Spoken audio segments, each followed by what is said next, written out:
Hello everyone.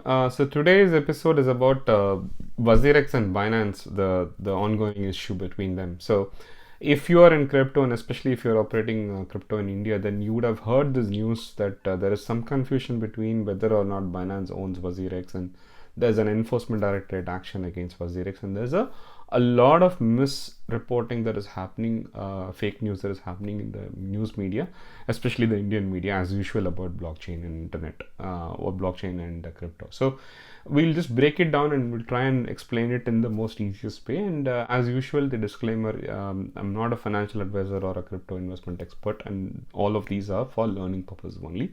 And most importantly, I say this because a lot of people get scammed. Do not send your money or your crypto to people who call themselves as professional brokers or investment advisors. Your money, you hold it and you invest it. And all of the information that I'm explaining today, you can publicly find it in Twitter, and Twitter is a great source for crypto information. And you can also follow me at the Chennai to London in crypto, and you can follow all of the information that I'm sharing, for example, and you can get to know about it much more easier than listening to some of the news, which is probably almost always misreported in the news media. So how it all started was on 5th of August, Enforcement Directorate under the Ministry of Finance of India, they posted a tweet saying that they had searched the WazirX cryptocurrency exchange, and they had frozen the bank assets worth 65 crores for assisting instant loan app companies in money laundering and fraud. So this is the tweet. And then there was also a detailed press release. In fact, a lot of news media who have reported on it have probably not even read the press release. So what they have been accused of in reality is not for direct money laundering. So there are a number of fintech instant loan app companies. These are basically like loan sharks. We used to have loan sharks even before the internet age. So these loan sharks are now operating using technology, creating mobile apps and creating telecalling and directly reaching out to you, giving you an attractive loan, but with a very high interest. And this is what typically loan sharks do. And they make use of your situation and they give you a loan, and then they take like 50%, 60% interest on top of it, and you end up paying much more than you can afford to pay. And these companies have been operating using various practices. For example, they don't get license, so they take a defunct financial organization's license and they piggyback and operate on it. And when the investigation started, what AD is saying is that these loan sharks, many of these fintech companies, they shut down their shops and they moved their money out of India through various means. And one of the means was they bought crypto in a crypto exchange like WazirX, and they moved it out of India. And that is what WazirX is being asked for, like to cooperate to help trace those instant loan app companies. So these loan app companies, again, in the press release, ED is going on about how WazirX is operating, basically that they operate from a cloud-based software. Like any technology company, even Google and Microsoft and everybody, they operate from a cloud-based software, which is basically there is no physical server or something in a room out of which they operate that they can go and read. It's cloud computing is a spread computing, basically. So like you have an array of servers across the world and they all connect in a concept called cloud, and that's how they operate. So which means that you cannot physically point to one particular server, or you can take a computer, basically. That's what they are talking about. And the fact that they all operate out of home and they're remote working, and this is quite common to the technology industry, nothing new. And they also have this preferential agreement with Binance and Zanmai Labs. That's the main confusion that comes into confusion, or that the main confusion that has happened actually. But there are only two things that they primarily accuse them of. You can go through this entire press release. I'll give you the link for the direct press release itself from Enforcement Directorate. But the two things that they accuse them of is, one is that proof of funds of the person who's depositing money into their accounts. So, and then the details pertaining to the off-chain transaction. That is again the key question that is coming into picture. What is an off-chain transaction and what is a non-blockchain transaction, and the traceability of such transactions. So we will see these 2 points in detail, but after the press release, WazirX have said that we've been working with Enforcement Directorate for a number of days and we have responded to most of the queries transparently. We'll continue to work with them. This is something that is in progress, is what they have said.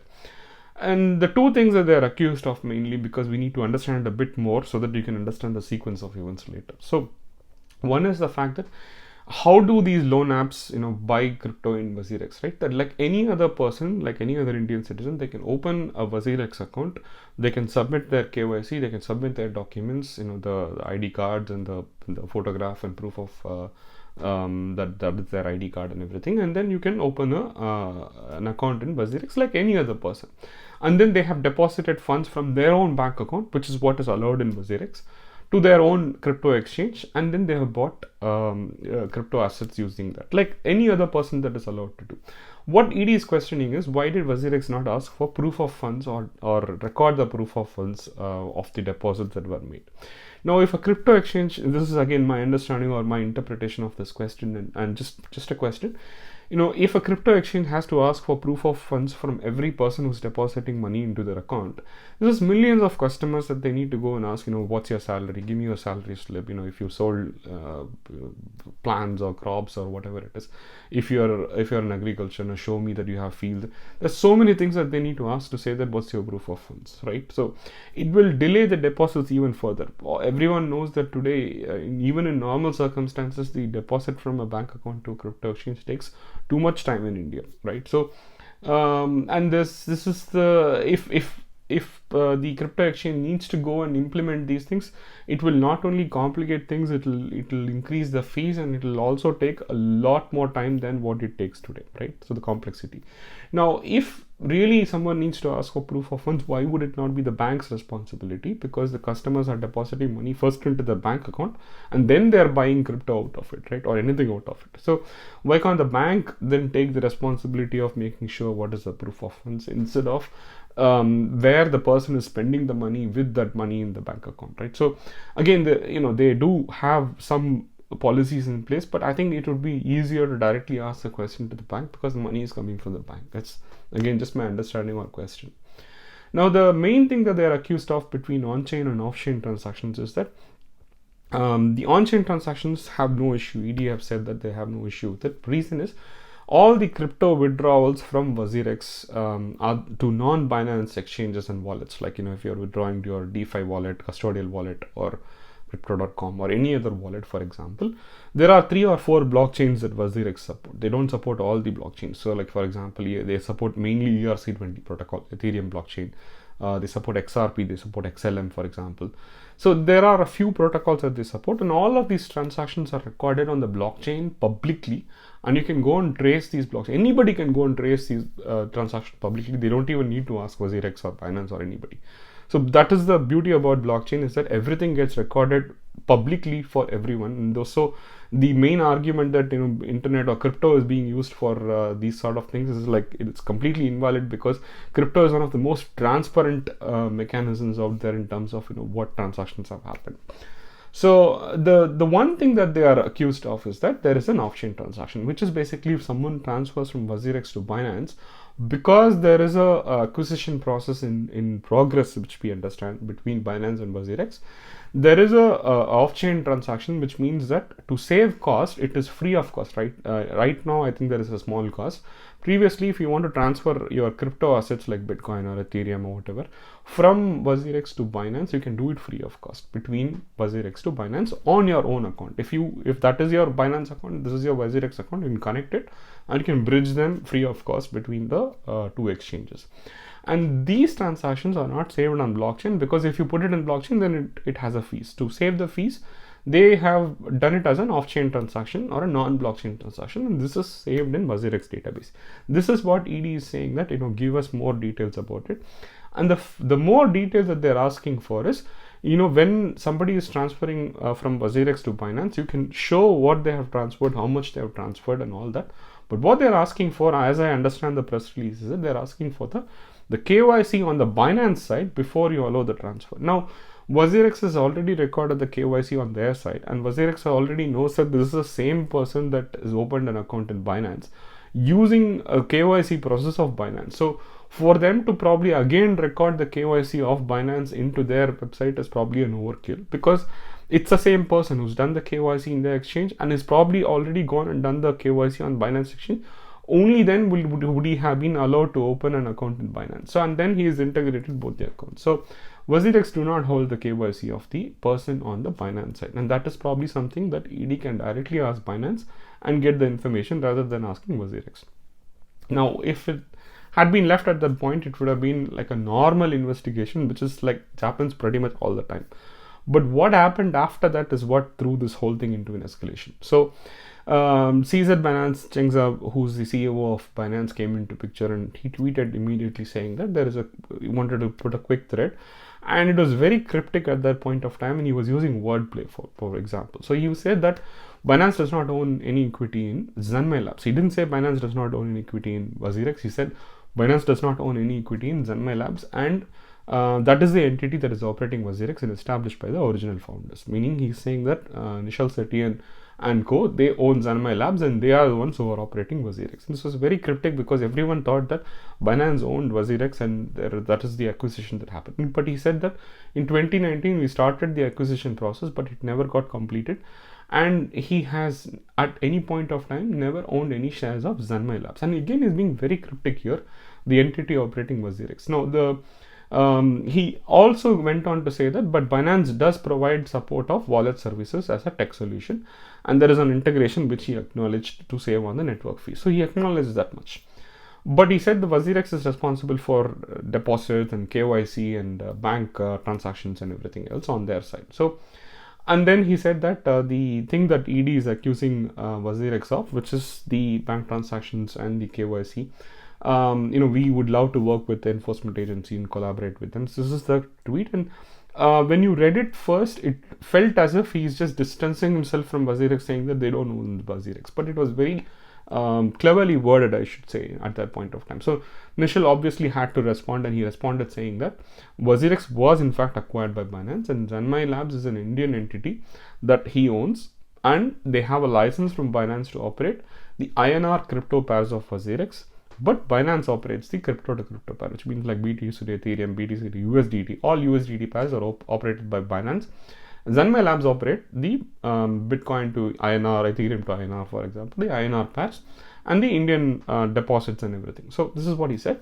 And he also said Binance owns the WazirX domain name, WazirX.com, has access to all the cloud computing servers, and they own all the crypto assets, they get the crypto profits. So he's trying to provide more clarity, but again, this is still not very clear at this point, because it looked as if immediately that they are contradicting each other. This is what we got at that point of time. So CZ again responded back saying that yes, WazirX domain is under our ownership, and we have root access, we have shared root access to AWS, and we do provide wallet services for WazirX. So all of this he's acknowledging right now, and it's like a little bit more clarity, but it's still unclear at this point of time. So, and he said we can shut down WazirX because we own WazirX.com.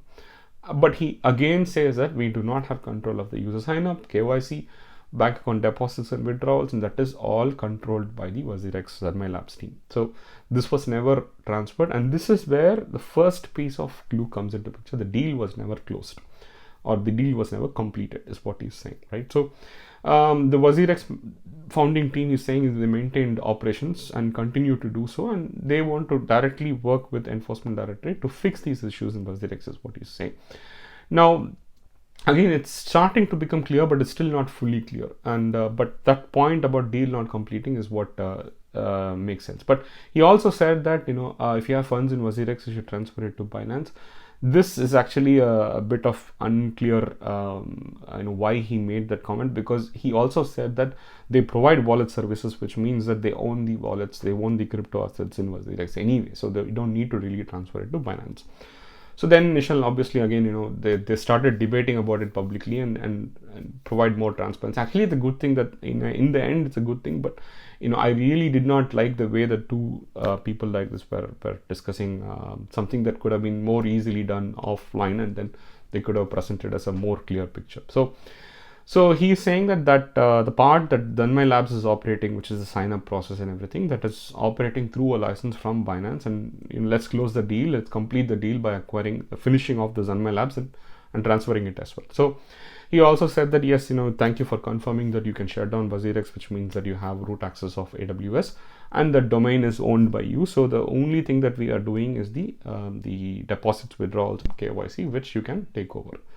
So again, he clarifies this point about this off-chain transaction, which is this crypto to the exchange to exchange transfer between WazirX to Binance, where you can do it free of cost.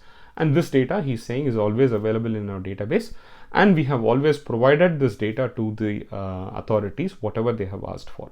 But what they have not provided is the KYC on the Binance side, which is what ED have said in the press release. So, and all user assets, he's still saying that they are safe because the KYC is conducted and the assets are actually owned by Binance, is what they are saying. So, and also the bank transfers are only allowed based on the user's own account. And even the Binance transfer is confirming that is only allowed between the user's own account. So this is what he's reiterating, what we just said. So again, now sees it. Obviously, he's saying that he's talking about word games, but in my opinion, he is the one who started the word games in the first place. I mean, I have a huge respect for both of them, but still, it is both of them have been playing word games. So he does reiterate the same thing, saying that we do own the domain, but we do not own the control of the source code and the deployment capability, which means that to make code changes to the exchange and everything is still controlled by WazirX. And he had asked for transferring all of this even this year. There's an ongoing discussion that is happening, and this was refused by WazirX, and we still do not have control over the systems, and they've been uncooperative with us. And this is where the first clarification actually happens, or at least me, that I started understanding it a lot more better at this point of time. Because what he's saying is that when he's saying uncooperative with us and uncooperative with ED, there's a difference in terms of the cooperation that he's talking about. He's talking about an M&A, and mergers and acquisition. So Binance have started acquiring WazirX in 2019, and anybody who is familiar with the M&A, mergers and acquisitions, they know that these things take time. A typical mergers and acquisitions takes like 3 to 4 years, even higher as well. Sometimes it could be done faster. So Binance has started an M&A process with WazirX, and they've been in the process of acquiring. They've started acquiring some of these things like the domain name, like the shared AWS control, the wallet services.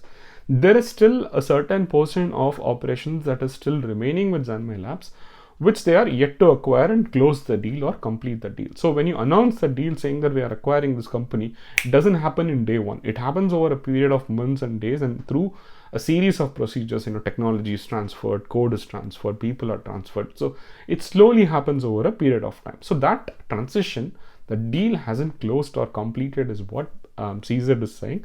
This is exactly what Nishal is also saying, that the whole acquisition process is still in progress. This is all they had to say. In fact, to make it clear, if they had said in the first place, the acquisition process is still in progress, 70% has been already transferred to Binance, there's a 30% that has still not been transferred, which is the bank account deposit and the KYC processes, which is what ED is questioning. And so Binance doesn't have any control over it. Then it would have been much more clearer if he had worded it this way. And in between all this, because people had to jump in, right? People jumped into conclusion, and especially the news media, they started misreporting and misrepresenting the data and the figures. So in fact, one person called Apurva Mittal, she tweeted saying that he had personally told me that he does not own any stake in the parent entity of WazirX, and this was completely false. What that line means is completely false, because what they are talking about is entirely different. So Caesar then had to respond saying that I did not even speak to this person. So again, this is how the Indian media has been reporting this completely false reporting that has been happening, and that is causing more confusion out of what is actually truly happening behind the scenes. So all they're talking about is a mergers and acquisitions that has not completely fully closed yet. So again, another interesting tweet, more light on what is happening, is that who's making the revenue, who's getting the revenue, who's getting majority of the fees. So again, Nishal clarified that if it is crypto to crypto trading, BTC to Ethereum, BTC to XRP, XLM, whatever it is, all the USDT pairs, the revenue goes to Binance. They take the direct revenue. So which means that they do own part of the equity of WazirX. But Zanmai Labs, which is operating the INR crypto pair and also the deposit and withdrawals, they take fees from these transactions, and it is happening because there is a reverse license that has been given by Binance to Zenmai Labs to operate this. So this is basically typical in an M&A where you start acquiring and then you give a portion of it back to the company to say that you operated for a few months and we'll take it back from you, because it's convenient for them to do that at that point of time for various reasons. This is all like, there will be a lot of NDA behind the M&A and they wouldn't be able to disclose it, why it was done in the first place. But he also threw a bit more light, saying that there was an original parent entity and there was some restructuring of Binance, and that is why it has been taking many months, that why they're still waiting for the parent entity. So there's legal clauses being put in, which is why the deal is probably not being completed. So he's bringing all that into picture, and also the fact that the original acquisition deal included the sale of the IP and technology, and that technology was then again licensed back to Zenmai Labs, which is how Zenmai Labs is operating the crypto to crypto, the INR crypto trading and the deposits and withdrawals, basically. So it's very clear about the fact that it's an acquisition process that is still not completed at this point of time, but this is what they should have done in the first place.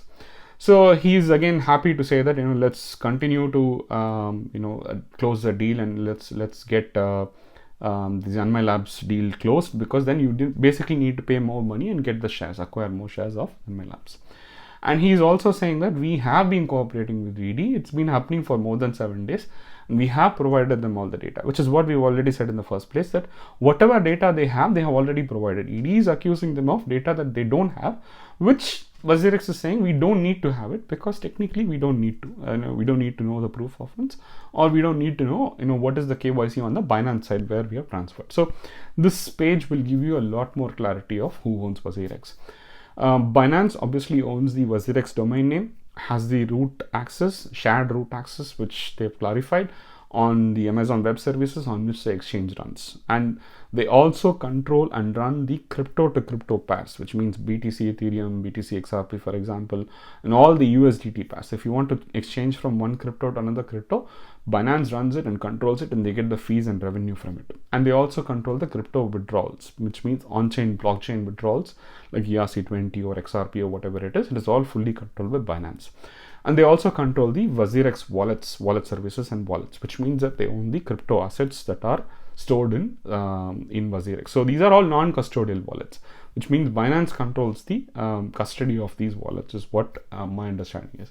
Again, from the tweets, what Zenmai Labs controls is they have shared AWS access as well, which means they deploy the code, they control and own the source code and deploy changes to the source code. They run the crypto INR pair, and they get the revenue from the crypto INR pair, for example, BTC INR. And they also control the onboarding, the KYC, the sign-up process, the anti-money laundering laws, and deposit and exchange and withdrawal from the bank accounts. All of this is controlled by Zenmai Labs. And this thing in red about the INR deposit and withdrawal and fees is what is the main aspect that is in question by the Enforcement Directorate, which is why Binance is distancing themselves from those operations. That is what CZ is trying to say, and that is what Nishal is also trying to say, but they haven't said it in the clarity that we would have loved for them to say it. And they don't own the crypto assets, and they operate under the license from Binance in this whole M&A process. That is why they are continuing to operate these things listed on the right side. Now, again, CZ points out to this off-chain transaction to save on the network fees, and this is the key point that ED is again bringing into picture, to save on the network fees. That is what they are both saying, that between WazirX and Binance, they have enabled this free transfer of crypto non-blockchain transactions to facilitate the users to transfer freely between these exchanges as part of this M&A deal. Now, this is what ED is calling out. Again, I'm reiterating the same thing, calling out as non-recording of transactions in the blockchain to save cost. Again, which is saved in the WazirX database, which they have shared with the ED, is what Nishal is claiming.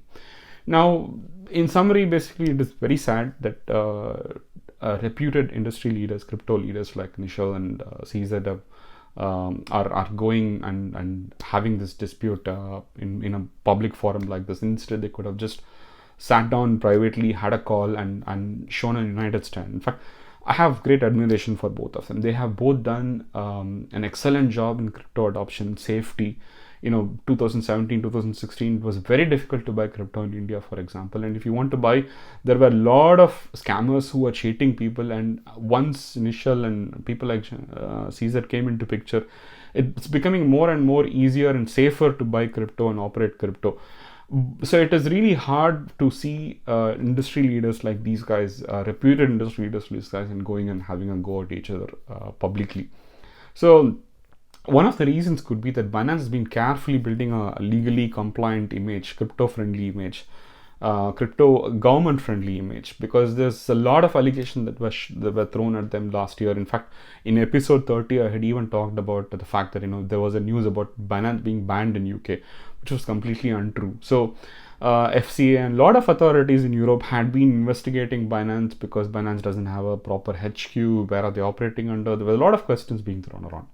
Over the last few months, Caesar has been carefully building a regulatory image for Binance, and they have been going and acquiring licenses, working with European bodies, working with various countries, trying to build a more government-friendly crypto exchange image, which is probably very, very rare for crypto exchanges to do. So all of that work, they were probably thrown into a knee-jerk reaction when they heard this enforcement director news saying that they are being accused of they've been involved in something related to money laundering and something, and in a major market like India. So he probably just wanted to immediately distance himself from that red aspect of what is being accused of, and he was trying to just make sure that all his work in the last few months doesn't get impacted. This is my understanding. But again, it could have been done a lot more better if he and Nishal had sat down and put out a joint statement. Rather, the M&A probably came into picture in between all of this. And hope this brought more clarity than what you've read directly in the news media, because there was a lot of confusion. Even I was confused when I read the tweets the first time. And so, final words. As always, I know some questions will come up. What do you do with the crypto? If I have crypto assets in WazirX, what would I do? What am I doing, right? Where do I keep my crypto assets? I've said it in multiple videos, multiple episodes, that today 75% of my right ever since episode 23 and 24, where I've explained why you should move your crypto assets to DeFi wallets, non-custodial wallets. I have kept my crypto mostly in non-custodial wallets, in cold wallets and hot wallets, and I will make a video about how to use cold wallets as well separately, hardware wallets. But I've pretty much kept it in crypto DeFi wallet, MetaMask and Coinbase wallet and these kind of DeFi wallets, which are non-custodial wallets, which are entirely owned by you and not given custody to an exchange. And there is about 25% rest of my assets are split between 5 main custodial wallets in exchanges: Crypto.com, Coinbase, Binance, Bitrue, and WazirX, for obvious reasons. But I've explained all of this in my previous videos because I trust only these exchanges. Rest of the centralized exchanges I have no trust on. I also use these. I also keep it in this because people often know that I make demo videos and I need to transfer funds out of this to show how it works, and so I keep it in these 5 for diversity. I could move it to maybe 2 or 3 of them, but it helps me to keep this diversity. So if I had funds exclusively in WazirX and I did not operate anything, just for the diversity, because it is not safe to keep all your eggs in one basket, I would consider moving some of it to Binance and Crypto.com just for the case of diversity, not because the funds are not safe. I still have 100% confidence in WazirX. So hopefully this provided all the answers that you're looking for and it gave you the clarity that you needed. Until next time, thank you, bye.